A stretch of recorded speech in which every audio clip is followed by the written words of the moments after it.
Welcome to episode 26 of the Fun Dad, Dean and Wife Unfiltered podcast. I am Dean. And I am Sara. And we have started this podcast to give a true representation of parenting. We are here to give you a realistic, unfiltered view of what it is like to parent two young children while trying to keep down jobs and try and have a social life.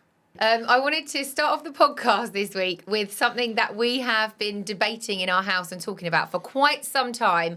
And I would like to know if you are Team Dean or Team Sara. Not debating, it's more like you having a go at me.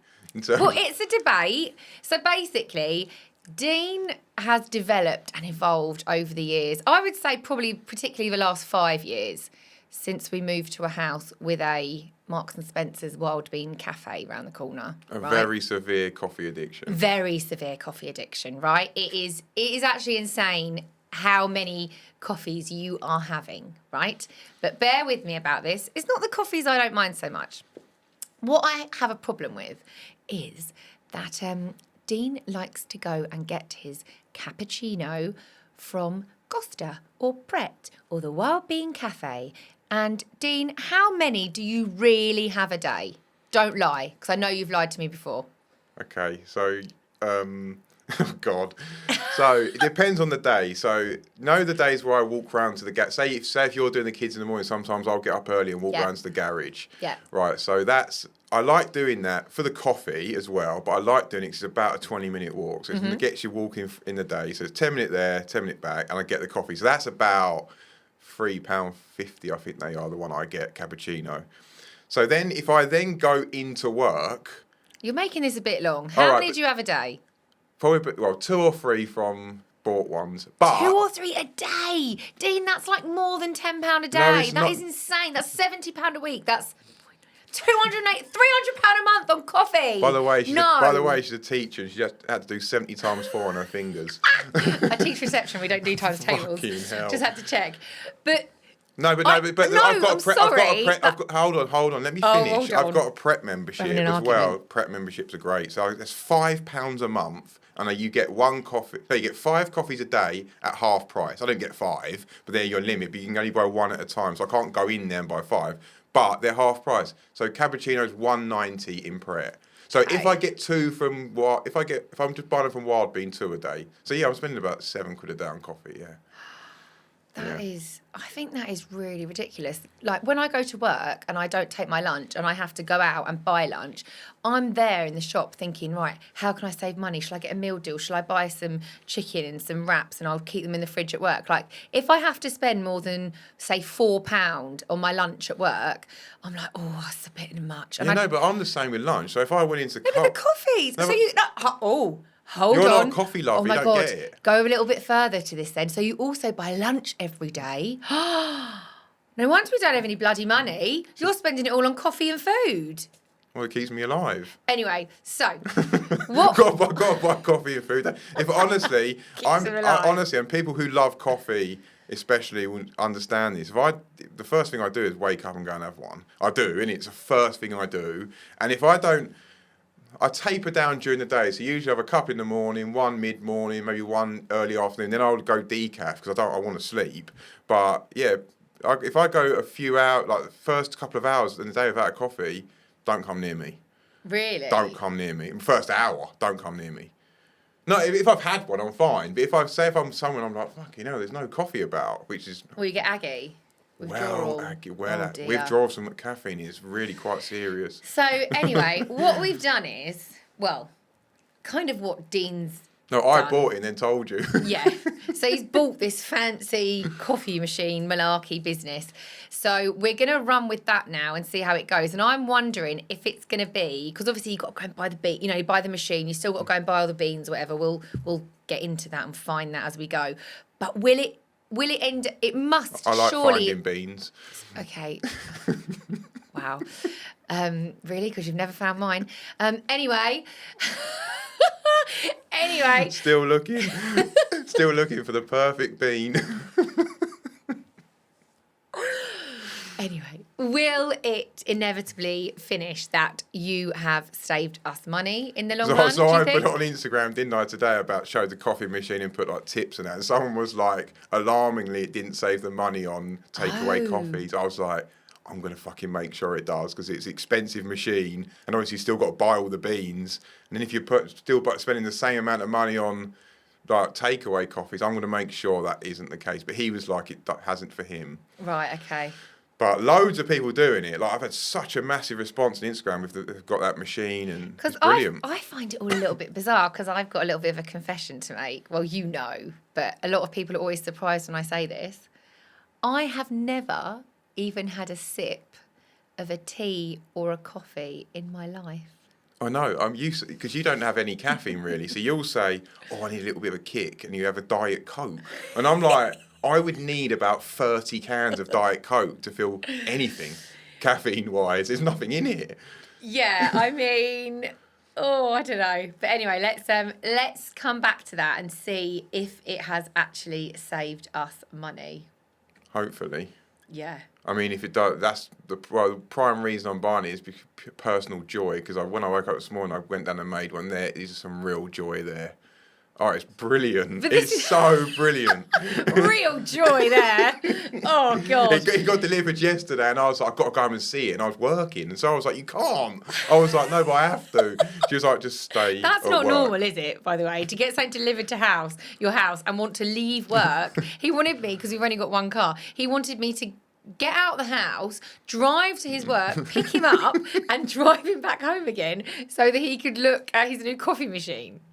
And then driving back to work. No, sorry. I was like, no, that's not normal behaviour.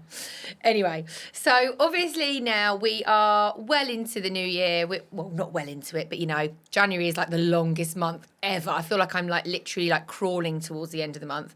But anyway, I mean, we were thinking as well, we talked about this on the previous podcast, how we didn't really relish staying up till midnight on New Year's Eve. We didn't want to stay up. We weren't actually that bothered. But actually, having now gone through New Year's Eve, a lot of people, I would say the majority of people feel the same, that it's all about kind of staying in on New Year's, not going out. And I was wondering, is that because we've got older or is it because we've got kids? Because actually, there are a lot of people who don't have children, just as equally not bothered about New Year's Eve. So is it us getting older that has made us less inclined to, you know, go out for dinner late, stay up late, have those late nights, or is it just that we're getting older? For me personally, I think it's a bit of both. Okay. I think if you didn't have kids, you would do it much more often. You would, because you've got nothing to get up for. That's the wrong thing to say, but nothing waking you up that's not on your body clock. Nothing waking you up. So if like we went out on a Friday night and we didn't have kids on a Saturday, we would be much more inclined to stay out longer. There's not that kind of, oh God, I've got to get up in the morning type thing. Yeah, because if somebody invites me out for dinner, because I was talking to this with my mum the other day. So my mum and her friends, when they go out for dinner, they book the table for 8 or 8:30. 8:30 going out for dinner. Are you having a laugh? Even I think, like, I stay out later than you. I'm more of a party animal than you, I would say. But even I'd be like, look, go a bit earlier and you get in a bit earlier. I'm going to just counteract that argument just for a minute. I am a party animal just before 9 p.m. Invite me out in the afternoon and I'll be really fun. Invite me out for dinner at 5. I'd love a dinner at 5. 5:30 maybe? Great. So, no. We're saying this, but over the Christmas period, we had a couple of really late ones. We did, but we didn't have the kids the next day. No, I didn't. You did. I went home on that second one. Yeah, the first one we got in at 4 a.m. I know, but we didn't have the kids the next day. But I haven't done that in God knows years. And I woke up the next day and I was thinking, I know why I don't do this. Yeah. It was like, and then the next night we were seeing our mates, weren't we? And I was done it again. And I was like, no, this is too much. Sometimes though, you do have to remind yourself why you don't do that. Yeah. You know what I mean? Like you have these nights out where you stay up really late, you drink far too much, and then you feel like crap the next day to remind you, that's why I don't do that. Yeah. Yeah. But over Christmas, I felt like, me personally, I really did hammer, like, going out and the booze too much. And I've quite enjoyed this January. I don't want to preach dry January, I'm going to do it and put it all over social media. But I think for me personally, it's been like a nice, 10 days in, are we? Yeah, 10 days in, ticking down the days. Oh, 10 days in, no drinks or nothing. And I've got to be honest, I quite enjoyed that.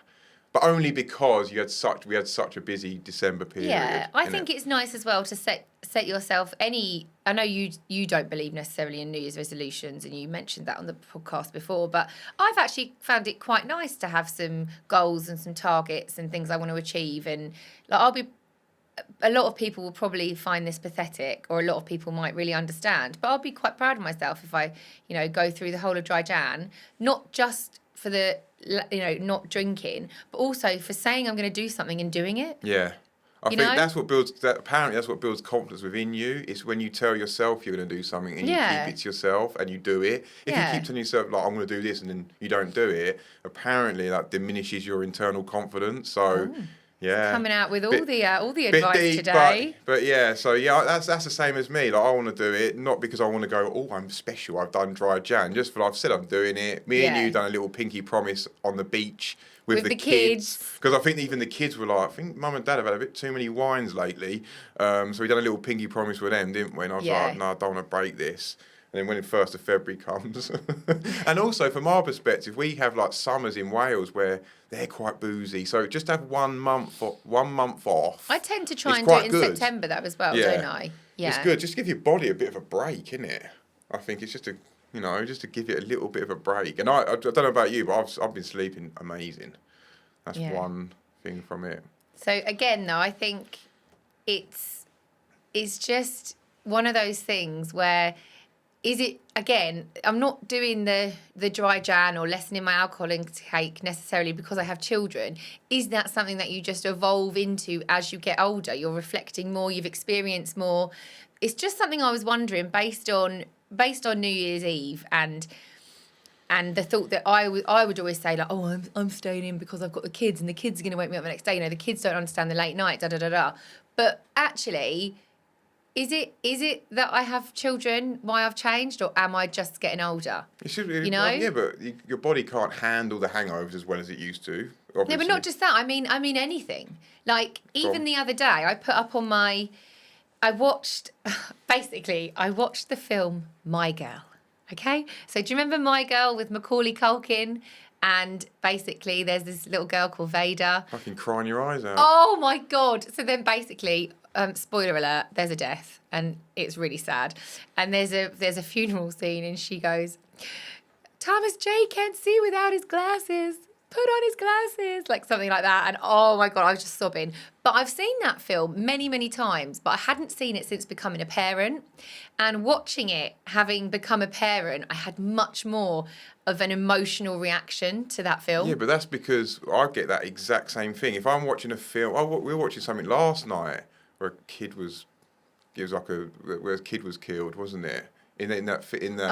Oh God. Oh, sorry. Yeah, sorry. Like Psychos. No. We was watching. Is it that new thing on Netflix? Yeah. Well, and I even mean as a parent, you're like, bloody hell, like it hits you much harder. And that My Girl one, obviously, as a little boy, wasn't it? So it's just stuff like that, definitely. But also, I remember I watched The Impossible. So that's the film about the Boxing Day tsunami in Thailand, and I'm not going to lie, I had such an emotional reaction to that film. I think as well because it's obviously based on true events. I can't watch it again. I can't watch that film. I had such a strong emotional reaction to that film. I don't think I could watch it again. I don't think I watched that with you. No. I don't think I've seen that. Was there loads of kids involved in that? Oh, absolutely. Yeah. It is a heartbreaking story about how a family became reunited, having got split up as a result of the tsunami. And I think maybe that one particularly, because it's based on true events, it just really hit home. But there's so many films that I've rewatched as a parent. Even things like The Lion King. I've always been a bit emotional when I'm watching a film, but... A bit. Oh, I know. So am I, though. What I was crying the other day. Oh my God. Was it the Flintstones? Jumanji. Oh, Jumanji. The one with Robin. No, those other ones they brought out a lot of shit. But the Robin Williams one is the original. Brilliant. Yeah, and when at the end bit where it goes back to the kid's parents not dying. Yeah. That and his dad not dying, and then that bit there. The family's all together. I was thinking, fucking hell, I'm crying here, like. Jumanji. Like, you couldn't think of an emotional film, could you? Think, oh yeah, I'll watch Jumanji for a bit of emotion. Yeah, like I'm thinking like Stepmom, My Sister's Keeper, all films like that. But no, Dean's go-to for a little cry is Jumanji. No, the worst one is Armageddon. That's the worst film for crying. Remember when we watched that old and I was you turn around, I was like crying my eyes out. Did we have kids when you did that? I don't think we did. Yeah, well, I think we might have had Daisy. I think we were in our old house and we had Daisy, but literally sobbing on the sofa. Saved the world, and sacrificed himself. I mean, you can't get Spoiler alert. You can't get more of a tearjerker, can you? But I think there's a lot that can be said for having children now, and how is it me getting older? Or is it the kids? And I think there's one aspect of it that is definitely 100% the children. And that's my idea of like the freedom and the spontaneity. And I would say probably the lack of freedom I sometimes feel and the lack of spontaneity. Do you know what I mean? I think, no offence. God, that means you're going to offend me. Yeah. I think you probably feel it less. Because when you're at home and like you say, you want to pop out for your coffee or you want to do anything, you just pick up your keys and you go, I'm going out for a coffee. And you go. In fact, sometimes you don't even tell me. You just leave the house. And I don't even know. But if you no, hang on. If you liked coffee and you wanted to walk round to Wild Bean for 10, I would have no problem with that. I know you'd have no problem with that. But what my point is that I can't just pick up my keys and leave the house. Not? I'm there. You can. If you want a hot chocolate, Sara likes hot chocolate. So if she walked round, I'd be like, "Go on, all right, babe. Yeah, you need 20 minutes. That's yeah, sweet." but not okay. That's you're using the instance of just popping around the shops. But generally, if we're leaving the house to go somewhere, say as a family, I don't know, we're going to Bockett's Farm, or we're going to my mum's, or we're going somewhere, right? We're heading into the mental load discussion. It's about freedom and spontaneity, right? Don't mug it off. Bear with me. But I'm just saying, when I have to leave the house for like a family day, I have to think, right, are they dressed appropriately? Have they put their shoes on? Have they eaten? If they haven't eaten, do they need some snacks? What snacks can we take? Where are we going? Will there be food there? Have they been to the toilet? I don't want them to go to, I don't want them to need the toilet in the car. Have they cleaned their teeth? Are their clothes clean? What clothes do they need to put on? Do they need a coat? Like, there's all these things that I'm thinking about because I don't just think of myself. I have to think of these two little lives. And to be honest, I also have to sometimes think about you. Like, Dean, have you got a coat? So what you mean is if you just want to go out, you can't just go, right, what are we doing today? Fly out the house within seconds. Yeah. There's like this massive military operation to get everything going, this massive mental load. Exactly, just to leave the house. Whereas I think obviously if you don't have children, you need to leave the house. There's obviously things that you need to think about, but you can essentially just go because there's nobody dependent on you. That would feel so weird though, wouldn't it? Like now we've like... Weird. No, not weird. No, it would feel great. But what I mean is now we're so used to kind of thinking that way, just like wake up in the morning and be like, oh, well, where should we go now? Like, it would be like, it would feel really quite weird. Yeah, like yesterday, for example, and I know I said this in our New Year's Day podcast, I was going to try and be better this year and put myself first. It's now the 10th of January. I haven't been for a walk. I haven't been to the gym. I haven't been for a class. Yesterday was... Sticking to the goals then. I know, but I'm still doing it. Like yesterday, yesterday you said, can you wait in for my coffee machine? So I was like, yeah, sure, I'll wait in for your coffee machine. It was one of those lovely, sunny, cold, blue sky days. Would have been... Dean's just having a little cough. Would have been perfect for a walk, but I had to wait in for your coffee machine. Then I went to Asda, and then I had to do the food shop, and then I was like, oh, I'm going to clean the cupboards. And again, rather than putting myself first and going for that walk, I put the house chores first, and I need to learn how to stop that. You need to reverse that slightly because I do believe that if you did go for that 45-minute hour walk, probably be more productive. I'm not saying do that walk and come home and flat out with a house, but I think overall it'd make you more productive anyway. Like you said, you texted me yesterday saying feeling so unproductive today. I was. And I feel like if you just said maybe, because sometimes when I'm feeling like that, I just think just go for a 20-minute walk. Walking solves a lot of problems. Like, I know, but when you're like, and also when you're feeling overwhelmed, like sometimes it can just ground you, and it could just go out even just 20 minutes. That's why I love that walk to the garage. I know that, Dean, but it's all very well that you can preach about go for your walk, do this, do that. I go And then I come back to fucking carnage. I come back to mess. The kids have made a mess. The kids are hungry. The kids are like, where have you been? Mummy, do my hair. Why don't we test it out? Let's just goal for next week. So short-term goals. Goal for next week and say, I'm going to go for 3 40-minute walks. And that's it. And then you do it. I'd like that. And everything else doesn't matter. But you need to step up then while I'm on the walk and do the jobs I would have done. Like yesterday, for example, you probably wouldn't have even noticed. A full-blown Barney. I know we're going to have a Barney now. But yesterday, you wouldn't have even noticed. Yesterday, I deep cleaned the dishwasher. I cleaned all the front of the kitchen cupboards, all your dirty little finger marks that you do, because when you close a cupboard, you just push it shut rather than using the handle and get your dirty fingers all over it. I cleaned the floor. I cleaned the bin. Did you know that's a job that has to be done regularly, cleaning the kitchen bin? Because you get food all over it, and you drip your coffee all over it and all that shit. So I did all these jobs yesterday in the house, but you know those jobs that I really noticed, and I walk into the kitchen and I'm like, oh, lovely, the dishwasher's all sparkling, all the cupboards are clean, and the bins, all those kind of jobs. You walk in and you see some toys on the floor in the lounge and you're like, oh, fucking hell, kids haven't cleaned up after their marble run. And you wouldn't even notice that those are done, would you? I don't see dirt. I'm more of a mess person, so if I walk into a room, I would notice the mess straight away. But in terms of how clean it was, I know other people the other way around, they would notice. I don't care about the toys. I hate clutter. It makes me anxious. It makes me all uneasy. So if I walk in, it's like really messy.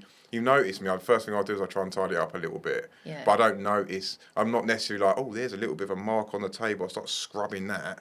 I'm not like that. No. That's just me. That's my. But that's what I'm saying is if you could, I'd have more time if you and the kids, because I do think the kids need to take more responsibility, would just Let's trial it. Let's just do 3. Got to be emotional about that one, didn't I? Let's do this, because I want you to do, I think exercise and walking so good for your mental health. Like, I would never. And I just love it. Out in the fresh air. It's beautiful. So, beautiful. Beautiful. Love it.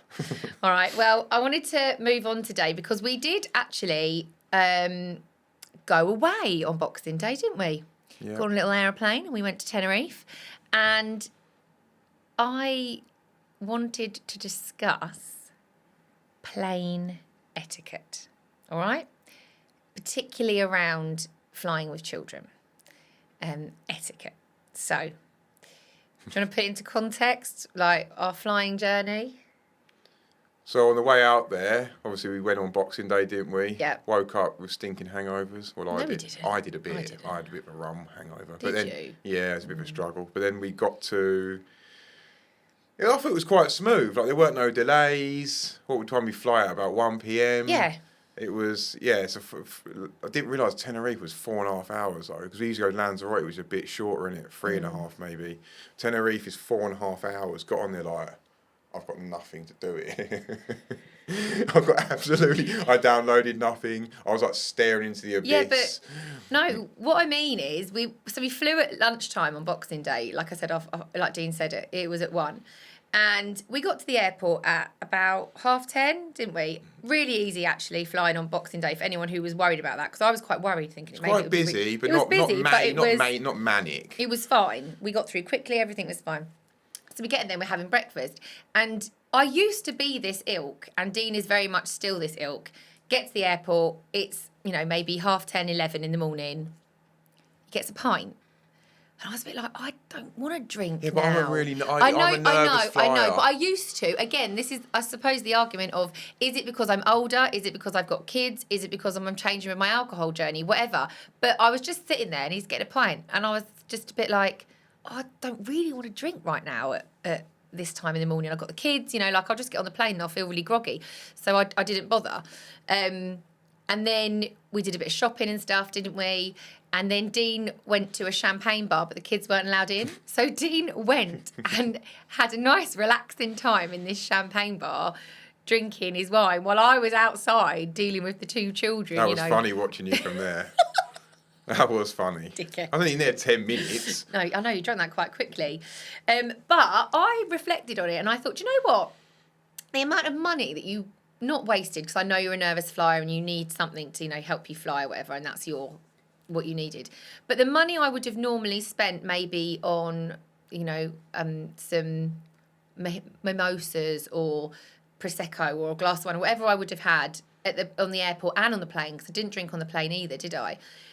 I bought some flip-flops from Accessorize, half price, £17.50, love it. And I bought some sunglasses from Accessorize. And I'll have those now for years to come. And I had them for the whole of the holiday rather than just drinking my money away. I wouldn't drink at an airport unless I was a nervous flyer. I would rather fly with it, knowing what I'm doing. Obviously, I'm not fucking pissed out my head, but you know what I mean? Like, I'd rather be with it completely. Whereas I think drinking... I'm just such a nervous flyer, especially the takeoff and that. I feel like just a couple of glasses, 2 or 3 glasses, really helps me. That's the only reason I do drink at airports. I don't drink. I wouldn't drink there. Because I think as well, if we were both drinking, and we both became intoxicated when we got the children, and you go on a plane, you need the passport, you need all this stuff. There's too much to think about. Yeah, I just don't think I could. Anyway, so that's the first one gone. Right, this one I feel very passionately about, very strongly about. Devices, absolutely. You know, everyone knows from this podcast, if you're an avid listener, how I feel about devices, social media for children, all that shit, but that's a different story for another day. When you're flying on a plane, all the rules go out the window. Yes, absolutely. Netflix, BBC iPlayer, whatever. Get them downloaded, get them on that screen for the plane. I mean, our kids pretty much had their tablet for 4 hours. That I disagree, actually. Did you not remember my little maths book that me and Ruby were doing? Her 2 times Daisy table? did. Yeah. Oh my God, they loved it. There's this thing on Netflix where you can set it to download automatically, and it downloads their favourite shows like intermittently throughout the year. So when they come on, they've got new stuff. Yeah. And she just binge watched that, which was perfect for the plane. It was fine for the plane. Like, I absolutely, for me, all that goes out the window. But my etiquette point about that is with headphones only.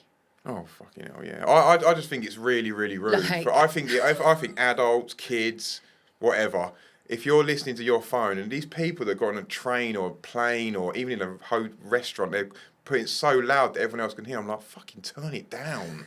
Yeah. If you ain't got headphones, at least turn it down so only you can hear it. I don't want to hear your shit. Like, no. It's fucking rude. It's so rude. It's like such a lack of self-awareness and the awareness around you. It's like... I remember some people show me videos, I'm like, and it's well loud, I'm like, turn it down, mate. Like, that's... We're in public. It's fucking... Not everyone wants to hear. No, yeah, no, yeah. I'm with you on that. I think it's bad. Well okay, so we're on there. What about putting the chair back? So that doesn't bother me, because I'm so short.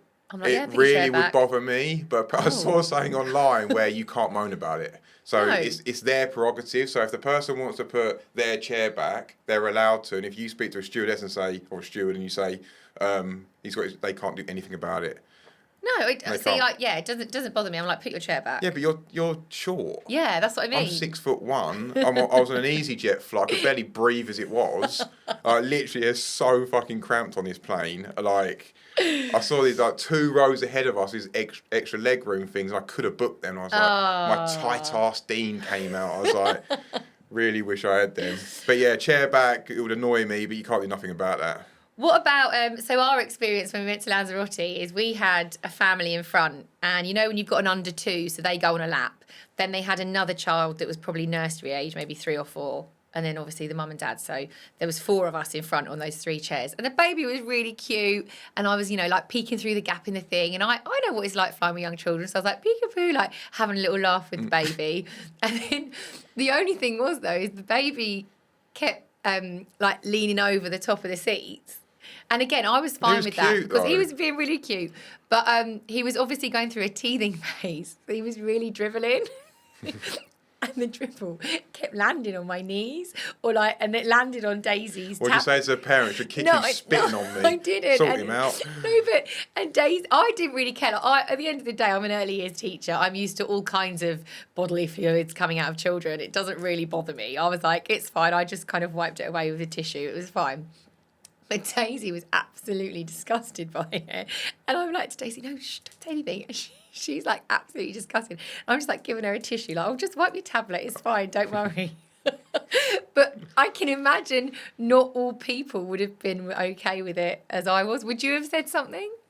No. Fucking hell, it's just a little kid. Like, no, there's some Some twats would, but I wouldn't. Nah, just let it go, wipe it off. Like, Yeah, fine, you it just was put other quite stuff cute. like that. The parents were like a bit worried about him doing it anyway. It's not like they were just kind of. Were No. they? They were quite no, conscious. they were lovely. They were lovely Yeah, parents, nah. really conscious. Like, yeah. No, I it was... wouldn't worry about that. All right. This one is children involved again, and I do have a lot of patience with children, and I'm very understanding. But don't let your kid kick the back of my chair. Yeah, Ruby. I saw Ruby doing that, and I was like, "Put your legs down." The geezer in front didn't say anything, but I was like, "No, that's probably annoying him. Don't do that." Yeah. Yeah. So are we on board Conscious with that one? Big time. Yeah. So not kicking the chair in front. Of course not. No, of course not. Now, this one is maybe children, but I'm going to put Dean in the category as well, because you did do this. What? Can you guess? What, farted on the plane? Yeah! I didn't. I did it in the You I did it in did. the lounge. You did did you? an I'm sure you absolute- did it on the plane. So I did an absolute stinker in the lounge, and I walked away from him, and he kept fucking following me, and I was like, oh my God. And I couldn't even look behind me, because you know they were all going to be like this, and I was like, nah. Would you do that on a plane? No. I don't think If you needed to go on the plane, I'd would walk you to the get toilet. up? You would? I would never do a fart on a plane. Okay. Because everyone know. Like, it's like it can only be in like a vicinity of like 4 people, so you know like who roughly it was. Okay. Embarrassing. Also, I need to give everyone a tip out there if you're flying with children. So the frugal mum that I am, was trying to save money. So I took their water bottles with us. Then you obviously empty them when you go through security. And then when you get through security, they got those water filling up station points. So I filled their water bottles up with water, thinking, oh, I'm such a good mum, filling these water bottles up and taking them on the plane to save us some money on water. Anyway, and then when we were on the plane, I forgot that this has actually happened to us before, so I need to put out a warning to all those parents who do that and take the water bottles on the plane. You know when the plane goes up and you have the pressure? When you go to open the water bottles, I'm talking the ones, with like the little flippy kids ones. Yeah, like it flips up and then you suck on the straw or whatever. Ruby's got a Stitch one, she got it for Christmas, and we lifted it up and this water had shot up. It shot up all over Ruby, all over the people in front. This water just like exploded everywhere. She was soaked, wasn't she? Oh, she was soaked, and I didn't bring any spare clothes because she's nearly 6 now. I don't need to bring spare clothes with me everywhere I go, and she was just absolutely soaked for the whole plane journey because of this water bottle scenario. So yeah. I was a bit like, stop moaning, Rose, but then when she came over to me, I was like, bloody hell, you are soaked. Fucking hell. She was like a soggy mess on the plane. Yeah. So that was exciting. But I think as well, on the plane, I have a question. Because I haven't been on many planes that have done this. The clapping at the end when you've landed. Oh, no. Hang on a minute. Let me talk about some context here. Oh, okay. So I'm a nervous flyer, and I've been getting a lot better lately. So I've been going on flights without a drink, and like the anxiety's been a lot less. Like I get real bad anxiety on takeoff and a little bit on landing, but generally okay the rest of it. But I've been getting a lot better. And I mean, this flight home from Tenerife about a week ago. It was New Year's Eve we landed, wasn't it? Was the at worst 10 to 12, 10 to midnight. Probably one of the most scared I've been in my entire life. This plane was all over the gaff. And when I'm not exaggerating, the bird next to me was praying. She was going, please no, please no, please no. And then people were like gasping. It was so bad. And the thing was, it was a really smooth flight. But then about 10 minutes from landing, it started getting really, really choppy up there. Then worse, then even worse. And then by the time we were about to land, this plane was... Sara, come on. It was fucking shocking. I was obviously with the kids. Dean was sitting on his own. I had my head in my hands. I was like... Because I remember Googling, I was like, EasyJet have never had one crash. Not one fatal crash. Why would you Google that? Not even one real serious incident. And I was, head in hands, I was like, surely not. This is not the first one. So when this did land... people were cheering and clapping because about 5 minutes before, people were like screaming, Sara. It was really worrying up there. I mean, it was... I would describe bad. it. So I was sitting in between the girls. So I was in the middle and I had one of the girls on my left and right. And you know the seat belts on a plane, they just go around your lap, don't they? Where it was so... it was so bad. It was so... I think basically when we landed, when we went outside, we realised what it was. It was so windy. Like 50 mile per hour wind. Yeah, we basically... Anyway, it's great that you landed the plane. Anyway, and I had the girls, and I actually had to put like one arm kind of stretched out either side of me to hold the girls back, because where it was so bumpy and they don't have like the coordination to kind of sit back and hold like this, they were like almost banging their heads on the chairs in front. If I'd have filmed that and put it on social media, they'd be like, fucking hell. Oh, like, it was absolutely awful. I'm not exaggerating. And I'm scared of flying, so you can imagine how bad I was. And the bird next to me said, I'm really, really sorry, I'm scared of flying as well. And I was like, don't blame you for that. Like, that was awful. But I had my hands like stretched out either side. I was like holding the children back, and I was trying to kind of I didn't want them, because I know you're such an anxious bloody mess. And there was people swearing, nice. And Daisy kind of like didn't really know what was going on, and she was getting a bit nervous, and she went, I don't want to die at the age of 10, and whatever. And there was a few like yelps and screams and swearing going on the plane. So I just put my hands out either side, and I was going to them. Oh, it's like being on a roller coaster. Oh, it's really exciting. Like I was trying to make it fun, but I think this is where different personalities come into play, because I just saw that as a really fun experience and thought it was really exciting. Yeah, I thought it was fun, and you're just literally there like white as a sheet, almost in tears. I know this sounds really wimpy, but I was still shaking about 45 minutes later. Like I was like come off like that. Honestly, the adrenaline that was going through me, I honestly thought this could be it. Like, and I know there's going to be some very nervous flyers listening to this, so I just want to put people's minds at rest. Wind, I googled it straight after, because that's what I do. Wind can't knock a plane out of the air. Like, it felt much worse than the actual reality of it. I think when you're in it, experiencing it, that's a day-to-day thing for a pilot. They're landing planes like that all the time. I did wish that I had kind of got my phone out and maybe filmed it, just so we could just so we could show the experience. But obviously, at that moment in time, I was worried about my safety, not my filming. My priority wasn't to get my phone out and film. My priority was to make sure my children weren't anxious and that they were safe and that they weren't looking at you. But so clapping at the end for that one, I would say was quite warranted. But if you just remember back in the day, any plane landing used to get a clap, and I'd be like, nah. But that one warranted it. It warranted the people were whistling. That's how bad it was. They were like, woo! Like, just so happy we're all okay. And it's not put you off flying again, though, has it? No? No, it's not going to put me off. I'm still going to always do it. And I want to get better. I want to reduce my fear. But I feel like that has been like made me realise what a bad experience could be. Like that was probably. For God's sake. Yeah. So this is the difference between an anxious brain and a non-anxious brain. Yeah. There you go. Well, I can't help that. Oh, I know. But talking of anxiety, there's another aspect of the plane as well that I was wondering, just I think this is my last plane etiquette point actually, but I was just wondering about this, the toilet etiquette. So for me, if I'm on a plane and there's like a queue and then there's a child who's like, I need a wee, I'll let the child go in front of me, because depends how busting I am. Oh. Like normally, like I don't really like getting up on the plane for a wee. Don't know. I've just got this thing where everyone's looking at you walking down the alley. So I wait until I'm literally gasping. So by the time I'm getting there, I'm like, I need to go in here. Why is he taking so long? He's been like 30 seconds. But I took Ruby to the toilet, and she didn't want me to shut the door because it's no like it's really. Oh, you're bigger than me though, aren't you? So I do shut the.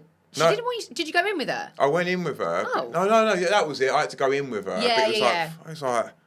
Yeah, two of us in this plane bit.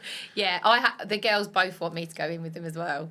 They don't like the flush, that loud noise. So I said, just go in, but no, I had to go in with them both. They're both fine at flying, but for some reason the toilet freaks them out. I think that's quite normal though. I don't really like going to the toilet on a plane. I don't like going to the toilet in public. No. No, just at all. If I can hold it in and like go home, I will. Mile High Club then. No, don't.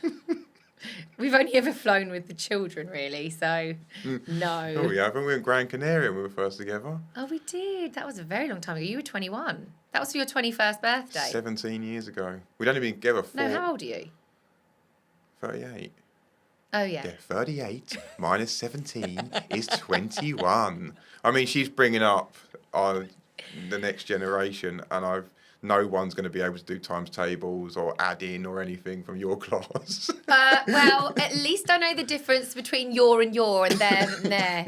Thank you very much. So do I. I hate it when Dean uploads a picture, like a picture or something to Instagram, and there's a grammar mistake in it. I'm like, oh no. I like screenshot it and I message him. I'm like, the grammar police. Yeah, I know, but I usually know that I've done an error, but then I look and I think, oh, it's already going. Like, people are commenting on it. I can't take it down now. Yeah, you need to like kind of vet them through me in future, I think, because I can't cope with the grammar mistakes. No, because you always say my videos are shit, so I would never post anything. I've never said that. I've said it about a couple, actually. I have.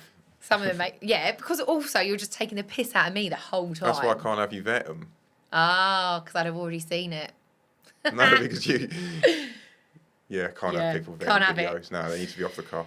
Anyway, right, we'll end it there for today. But if you have any advice or any opinions on plain etiquette, please let us know in the comments because we love to hear from you. Or any advice on how best to work a Sage coffee machine. I would be very, very interested in hearing that because there is a lot to it. So it's not just like switch it on and it makes you a coffee. There's a bit to it, bit of a hobby going on. So, yeah, any advice there would be great. Oh, thank you for listening. Thank you so much for listening. Cheers.